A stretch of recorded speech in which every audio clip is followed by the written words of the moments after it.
तमाम साथियों को क्रांतिकारी जोहार। साथियों, आप तमाम लोगों का बहुत बहुत शुक्रिया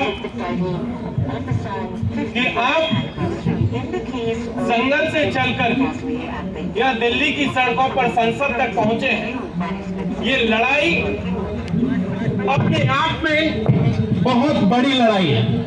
ये कोई छोटी लड़ाई हम नहीं लड़ने जा रहे हैं, ये एक बहुत बड़ी लड़ाई है। और लड़ाई हम लड़ किससे रहे हैं? इस देश की हुकूमत से, जिसके पास सत्ता है, संसाधन है, प्रशासन है, आर्मी है, पुलिस है और तमाम तरीके के संसाधनों पर, संस्थानों पर उसका कब्जा है और उससे हम ये लड़ाई लड़ने जा रहे हैं। लड़ाई आसान नहीं है। जब आप अपने गांव से निकल करके, अपने जंगल से निकल करके जब यहाँ दिल्ली तक पहुंचे, जंतर मंतर तक पहुंचे हैं, तो आप यकीन मानिए आप अपनी लड़ाई का पहला पड़ाव जीत चुके हैं और आप सब लोग इसके लिए बधाई के पात्र हैं। ये लड़ाई सिर्फ ट्राइबल कॉलम तक सीमित नहीं है। ये लड़ाई हमारे वजूद की है, हमारे अस्तित्व की है। कुछ लोग हैं जो कहते हैं कि हम इस देश के आदिवासियों को, जयपाल सिंह मुंडा ने संविधान सभा के भीतर अपने भाषण में पहले दिन एक बात कही थी और वो पहली बात उन्होंने कहा था कि मैं सिंधु घाटी सभ्यता का वंशज पिछले 3000 सालों से यहां पर जमा हुआ हूं। और कुछ लोग जो पिछले सालों में आए, पिछली सदियों में आए, वो लोग हमसे कहते हैं कि हम अपनी जमीन छोड़ दें, हम अपनी पहचान छोड़ दें, हम अपना अस्तित्व छोड़ दें। ये लड़ाई ट्राइबल कॉलम से भी ज्यादा हमारे अस्तित्व को बचाने की है, क्योंकि ट्राइबल सिर्फ हमारे लिए एक धर्म का मसला नहीं है, हमारे लिए हमारी पहचान का मसला है, हमारी विरासत का मसला है, जिसे हमारे पुरखों ने सदियों से पत्थलगड़ी के माध्यम से पत्थरों पर लिख लिख करके संजो करके आज तक रखा हुआ है। कुछ लोग लगता है उनको कि हमारा इतिहास, हमारा समाज, हमारे लोग जिनको की किताबों से बेदखल कर दिया गया, जिसे मिटाने की कोशिश हो रही है, वो लोग सोचते हैं कि इनको हम आसानी से हाशिए पर धकेल देंगे, इनको हम यहां से खदेड़ देंगे।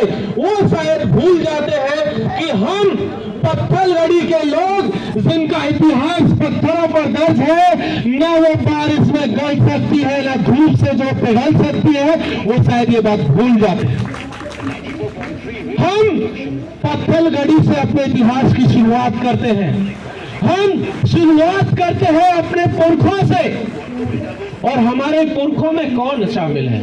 हमारे पुरखों में हमारे सिर्फ माँ बाप शामिल नहीं है। ये पेड़, ये छोटे छोटे पौधे, ये जंगली जानवर, ये सब हमारे पुरखों में शामिल है, जिनके साथ हमारे पुरखे रहते आए थे, जिनके साथ आज भी हम रह रहे हैं। ये उन सबको बचाने की लड़ाई है।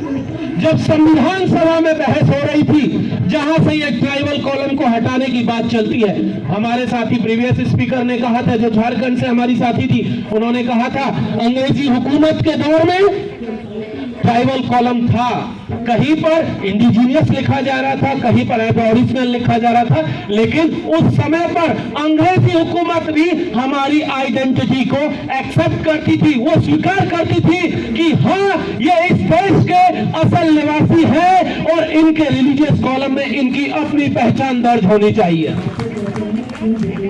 2011 का सुप्रीम कोर्ट का एक जजमेंट है, उठा करके देखिए।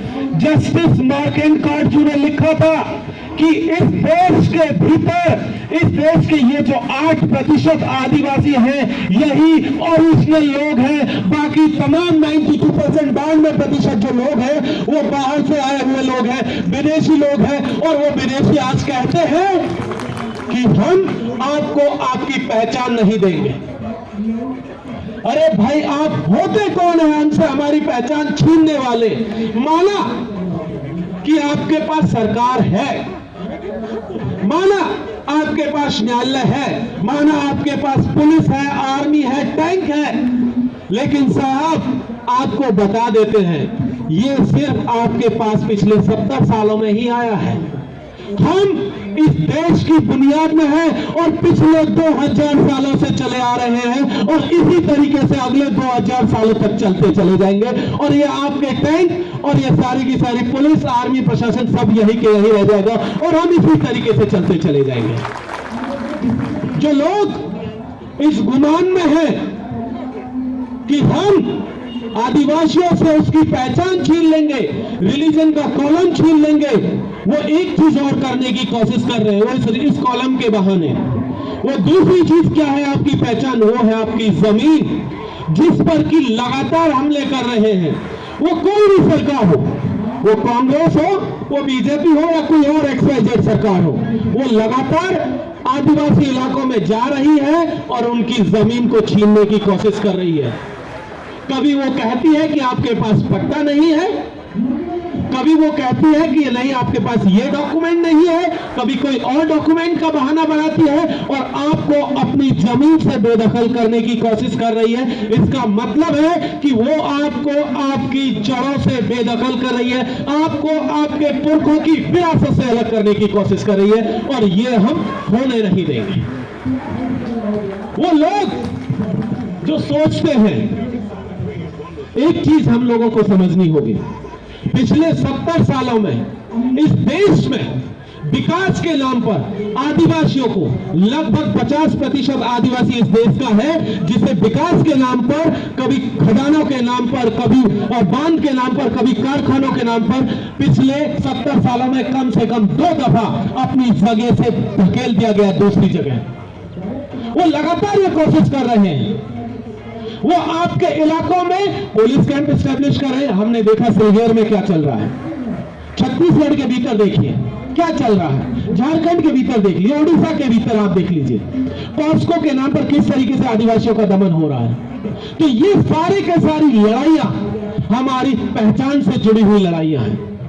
इनमें से एक भी चीज ऐसी नहीं है जो हमारी पहचान को अलग करती हो। हम अपने वजूद को बचाने की लड़ाई लड़ रहे हैं और इसी कड़ी में ये पहला लड़ाई का जो हमारा मोर्चा है वो है ट्राइबल कॉलम, कि हमें कागजों में हमें हमारी पहचान को वापस लौटाया जाए। एक बात जिसको कहकर के मैं अपनी बात को खत्म करूंगा, पिछले दिनों हम लगातार देख रहे हैं और पिछले 70 साल से देख रहे हैं, कुछ लोग हमसे आकर के कहते हैं कि आप वनवासी हैं, कुछ लोग कहते हैं भाई आप हिंदू बन जाइए, आपको 2 बोरी चावल मिल जाएगा, 2 बोरी गेहूं मिल जाएगा या दाल मिल जाएगी या कुछ और चीज दे दिया जाएगा। कुछ लोग कहते हैं ईसाई बन जाइए, कुछ कहते हैं बुद्धिस्ट बन जाइए, कुछ कह रहे हैं कि जैन बन जाइए, कुछ सिख बनाने पर तुले हुए। भाई हमें नहीं बनना कुछ भी, हम आदिवासी थे, आदिवासी हैं और आदिवासी रहेंगे। जोहार, शुक्रिया, बहुत बहुत जिंदाबाद।